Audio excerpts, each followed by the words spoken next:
Subscribe now for more kids' storytime videos. Beauty and the Beast.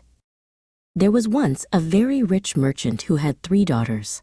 Being a man of sense, he spared no cost for their education. His daughters grew to be very beautiful, but the first 2 daughters cared little about their learning.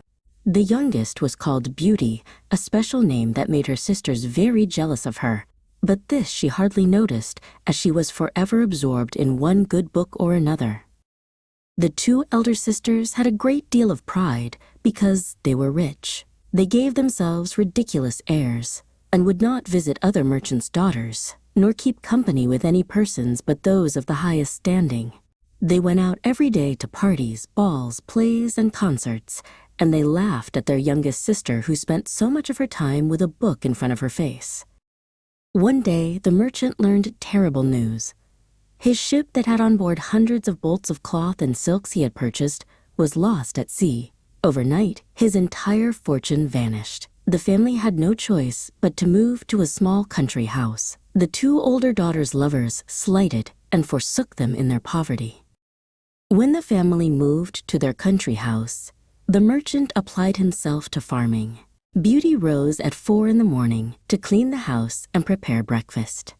In the beginning, she found the work very difficult, but soon she grew stronger and healthier than ever. After her chores, Beauty read a book, played the harpsichord, or sung while she spun yarn. Her 2 sisters, on the other hand, did not know how to spend their time. They got up at 10 and did nothing but saunter about the whole day, lamenting the loss of their fine clothes. "Look at our youngest sister," they snickered to each other. "See how well suited she is to a life of menial labor." The family had lived about a year in the country when the merchant received a letter. The ship that the merchant was sure had been lost at sea had, in fact, safely arrived at port. As he prepared to leave, his older daughters asked for gems and gold, but Beauty asked only for a rose. The good man set off on his journey, but after a great deal of trouble, he came back as poor as before. Thinking he might find a rose for Beauty, he led his horse deep into the woods. As the sun set and the wind began to howl, a sudden snowstorm struck, and he realized he was hopelessly lost. Then, looking far off into the distance, he saw a small light blinking. Going on a little farther, he noticed it came from a palace lit with candles from top to bottom. He hastened to the palace and was greatly surprised at not meeting anyone in the outer courts. Entering a large hall, he found a good fire and a table set out with plenty of steaming food. He waited a considerable time until the clock struck 11, and still nobody came. At last, the merchant was so hungry that he could stand it no longer and began to eat. It was 10 the next morning before the merchant awoke in a comfortable bed. As he rose, he was astonished to see a good suit of clothes laid out that would fit him perfectly. This palace must belong to some kind fairy, he thought. Passing through an arbor of roses, he remembered Beauty's request to him and gathered one from a branch. Immediately, he heard a great crash like thunder. Spinning around, there loomed a huge monster.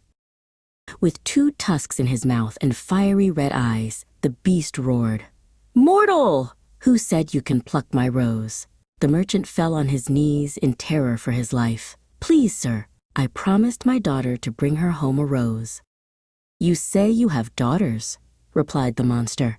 "I will forgive you on one condition, that one of them comes willingly to suffer in your place. Swear that if any of your daughters refuses to come, you will return here in 3 months yourself and face your fate."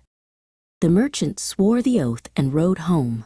He gave the necklace to his eldest daughter, the gold chain to his second, and then the rose to his youngest. As he gave it, he sighed, and Beauty noticed his sadness. At last, he gathered his 3 daughters and relayed to them his fatal adventure. Immediately, the 2 eldest set up lamentable outcries, blaming poor Beauty. Beauty spoke. "Since the monster will accept one of his daughters, I will deliver myself up to all his fury. I am happy in knowing that my death will save my father's life and be a proof of my tender love for him." The next day, the merchant took Beauty to the palace. In the dining room, they saw a table spread with beautiful dishes and hot food. When they sat down, invisible hands passed them things to eat and drink. Suddenly, the beast filled the doorway. "Is this your youngest daughter?" he roared. When the merchant said it was, the beast said, "Is she willing to stay here with me?" Beauty said in a trembling voice, "Yes, sir." So Beauty lived in the home of the beast. One day, the beast came to her. He looked as scary as ever, but she had been so well treated that she had lost a great deal of her terror of him. He asked her, "Beauty, will you be my wife?" It was some time before she dared answer. At last, however, she said, trembling, "No, beast." Beauty spent the next 3 months contentedly in the palace. One day she said, "I have so great a desire to see my father." The beast handed her a gold-rimmed looking-glass. In the mirror was an image of Beauty's father, pining himself sick for the loss of her. "Go to him for 1 week," said the beast, "but if you do not return, poor beast will die with grief." Beauty awoke the next morning at her father's house. Her sisters sickened with envy when they saw her dressed like a princess. They went to the garden and said to each other, "Let us try to keep her beyond the week. Perhaps the monster will be so angry for breaking her word that he will devour her." The 10th night she spent at her father's, Beauty dreamed of the beast in the palace garden, dying from loneliness. She sat up straight in bed and burst into tears.